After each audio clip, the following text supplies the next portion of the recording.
Greetings and welcome to everyone who patiently sat in for this jam-packed and interesting historic milestone event for the Cook Islands. Congratulations. Those on live stream far and near, we embrace you with the love of our Lord and Savior, Jesus. Being the last speaker, I feel a huge sigh of relief with everyone eager for a quick break for a cup of tea or coffee and luncheon. Early this morning, I couldn't help but email to my commissioner, Alex Herman, and commended and congratulate her for wonderful work that she and her team has done. I named her this morning as the Esther of the Seabed, Cook Islands. Not forgetting, of course, the first Commissioner, Paul Lynch. 2013, we were in the first advisory board. 2019, the current advisory board. You are the Mordecai of that advisory board that brought us this far. On that note, and for the same token, each and every man and woman that has been involved in the Seabed Mineral Authority since the very beginning until today, we are the Mordecai and Esthers of Seabed Mineral Authority of the Cook Islands, because we have laid our heads down for the salvation and for the prosperity and also the future success of seabed mining for the Cook Island. Let me start with a short Cook Island saying. This is the short-sight vision where we think this Akauro refers to the Haitutaki Reef, to Hau'o'eno, Ngaputoro, or Pa'inutakaro. That's a short-sight vision. This Akauro, where the fish will go back for food sources in the Akauro, extends 200 nautical miles in our Marae Moana. And I'm happy to see our ambassador for the Marae Moana, Kevin Iro, with us this afternoon. Let's acknowledge him and his team. To begin with, Charles Dickens, in his most famous novel, Tale of Two Cities,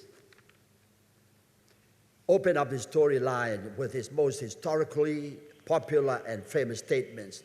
It was the best of times and it was the worst of times. On one side of the coin, we can rightly say that our time right now and today is the worst of all times.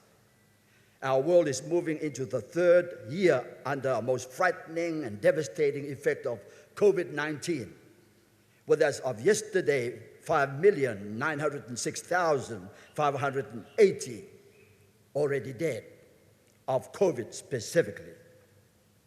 Never in the history of mankind have we seen our global airspace just so suddenly come to a halt. All airlines grounded. Travelers ceased to travel. Huge tourist cruises liners turned into breeding grounds for COVID. Global socio-economic and political system was kind of like held at ransom and hostage by unexplainable adverse effect of COVID-19 pandemic. It started off with a mere coronavirus, quickly mutated, evolved, starting with the Alpha variant, Delta variant, and now a much more widespread, most infectious Omicron with absolutely no light of reversal in view at the end of the tunnel. It appears to be like a prophetic message. Writing is on the wall, like as in the days of King Nebuchadnezzar of the great city of Babylon around 6th century BC, with the words which read, Mene, Mene, Tekel, Uprasin, your days are numbered, which the prophet Daniel interpreted in Aramaic, Mene, God hath numbered your kingdom and is finished. Tekel, thou art weighed in the balances and art found lacking. Peres, the plural of Upharsin, a prediction that the kingdom shall be divided and given to the Persians. We can ask the question, are we in the worst of times where our world is being numbered, coming to its end? Are we being morally weighed and evaluated by God and found lacking so much in Him? With also much lockdowns, quarantines, isolations here and there, is that now the division we shall become? But flip over the other side of the coin to the other. Can there be any hope for the best of times for us at this juncture? I must give a positive yes. And right here in the Cook Islands, Galatians 4 and 5 has this to say, but when the fullness of the time was come, God sent forth His Son, made of a woman, made under the law, to redeem them that were under the law, that we might receive the adoption of sons. God don't have grandchildren. He has sons and daughters, heirs directly and joint heirs to the blessing. So for us in this whole scenario of seabed minerals exploration research program, I must say this is the best of times when we successfully enter this exploration phase of our diligent scientific research and reach the minerals harvesting stage. We shall reach the stage of adoption as sons and daughters. We become heirs and joint heirs with right of inheritance, right of ownership, and right of custodianship of our very own mineral prosperity. We become masters of our own destiny. We cease to run to beg and borrow from foreign masters.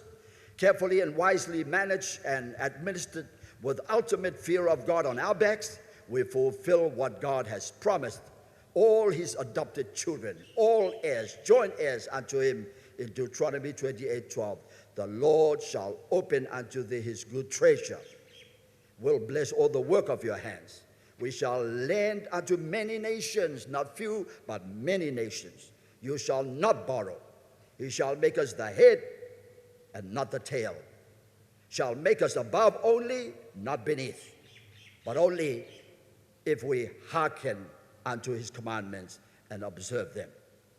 Our successful companies for exploration and research expeditions, congratulations. Throughout the many months of vigilant and diligent assessment and evaluation screening process have already shown and positively proven, not as novices nor amateurs in the business, but have had decades of practical exercises and experiences with total confidence in what they are capable of doing. Equipped with state-of-art, sophisticated exploratory equipment, latest technological capabilities, as such that can minimize or eliminate as much as possible the much feared damages and harm to our marine biodiversity and deep sea environment. Yes, I still dare say that we, the Cook Islands, is at the best of times to begin exploring and researching in what not might or may, but will eventually become precious treasure deposited down here in our very own seabed minerals bank for us to work out our faith in order to obtain in due time. Two very major characteristics that made the ancient Roman Empire the greatest superpower throughout the ancient world.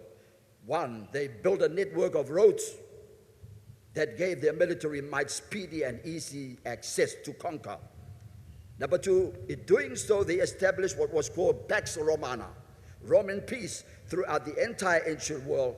Piracy, terroristic activities were minimized and finally obliterated. Alexander the Great. Thirdly, the Greek Empire came along and spread his great Koine language, education, and culture right throughout Asia Minor, which brings us to our final concluding point, the best of times for the spreading of the Christian faith. One old saying says, Rome is not built in one day. So conquest and success take time. And it has taken time, 57 years of our political history, 77 years of colonial rule. So back to Galatians 4:4-5. When the fullness of time was come, God sent his Son, under a woman, under the law, that we might receive Son. The Roman Empire didn't ever imagine, never even thought what they were doing would open up a roadway for a king coming greater than Julius Caesar, greater than Alexander the Great, and all others throughout history. So the network of roads built for the Roman army gave easy and rapid access of the gospel spread right throughout Asia Minor. The establishment of the Roman peace made it easy spread for the gospel throughout the inhabited world. No passport, no fear of piracy and so forth. The one common Koine Greek language into which the New Testament Bible was written was one language spoken. They only learned the Greek. They were able to communicate to all people throughout and knew and understood Greek, one language. In conclusion, what is the moral of that story in connection to exploration license granting today? Number one, though this seems and appears to be the worst of times in this COVID-19 pandemic, global climate, with climate change, environmental impact, and socio-economic, travel, political challenges versus our seabed minerals exploration expedition, I positively still say ours is the best of times. The potential wealth that lies at the depth of our ocean in our very own EEZ, Maria Moana, will far outweighs all major and much feared risks factors and all doomsday prophetic messages against seabed minerals exploration or harvesting in our sea. We shall pursue and march on forward to prove the rest of the world wrong in all whatever adverse and negative presuppositions are made. Many who have turned into mighty rich, affluent, and wealthy superpower countries of the world today have all had their turns of mining, harvesting, and extracting all kinds of God-given natural resources. But many, sadly and very unfortunately, out of much greed, abuse, and exploitations of wealth, have turned into hungry, money-mongering tycoons, but leaving behind in their very own backyards trails of millions upon millions of the world's population living under the poverty line, dying of malnutrition, disease, homelessness, uncontrollable, innocent human lives lost in wars, abortion, crimes of abuse and violence, and the rest. Somebody, someone, some people, some country must rise up to show and cause a difference and change for the better, brighter, and enormity of prosperity future. Not just for our little tiny nation of the Cook Islands, but the whole of our Pacific Island nations and the whole world at large. The God and faith of our forefathers. To us, the new generation of today, those who shall follow after us shall pursue with vigor, confidence, and trust in each other after our promised blessings. And with God on our side, we shall overcome. Finally, my dear friends, the prophet Elisha's servant despaired when he woke up one morning and saw himself in his master Elisha, surrounded by a host of an enemy's army. "Oh no, my Lord, what shall we do?" he exclaimed. The prophet Elisha calmly responded, "Don't be afraid. Those who are with us are more than those who are with them." Elisha then prayed, "Lord, open my servant's eyes so that he may see." The Lord opened the eyes of the servant, and he looked, and behold, the hills were full of horses and chariots of fire all around Elisha. My dear friends, although things at first seemed bleak to the servant's eyes, God's power ultimately proved greater than the enemy horde. This, our seabed mineral exploration research program that we have just signed, authorized, and ready to be activated may seem difficult, impossible, may lead us to believe all might be lost. God desires to open our eyes and reveal to us that he is greater. With him alone, nothing is ever impossible. As chairman of our Seabed Mineral Advisory Board, I would like to invite all our very learned, our very educated specialists and experts in whatever fields you are specialized in to please come on board. Let us work together for a better, brighter, and prosperous future for our children, their children, and all generations who shall come after us. This is uniquely yours.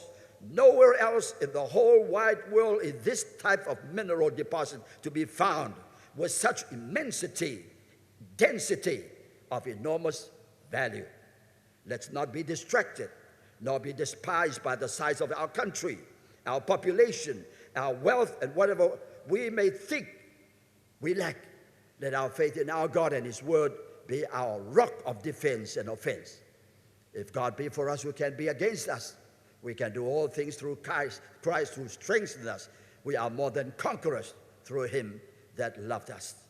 In conclusion, a young boy was taken up to the stage to sing in the United States of America for talent. He was blind, and he sang a song. Open my eyes, O Lord. Open my eyes, O Lord. Open the eyes of my heart, Lord, that I may see you.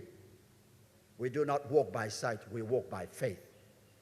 I pray God, we pray that God open the eyes of our hearts. The eyes of sight sees and lust and greed, but the eyes of the heart sees from the heart of God. Then we will succeed in all our explorations. God bless our Seabed exploration research programs. God bless all our team at Seabed Mineral Authority. God bless our first exploration research teams. God bless all who shall kindly offer us your support and assistance. God bless our Cook Islands Prime Minister and all government leaders, traditional, religious, and business community. God bless our indigenous Cook Islands people abroad and at home, all of diverse nationalities who are now permanent residents, intermarried with our sons and daughters, or have made the Cook Islands your home. God bless our beautiful paradise Cook Islands. Kia ora ana e ke manuira.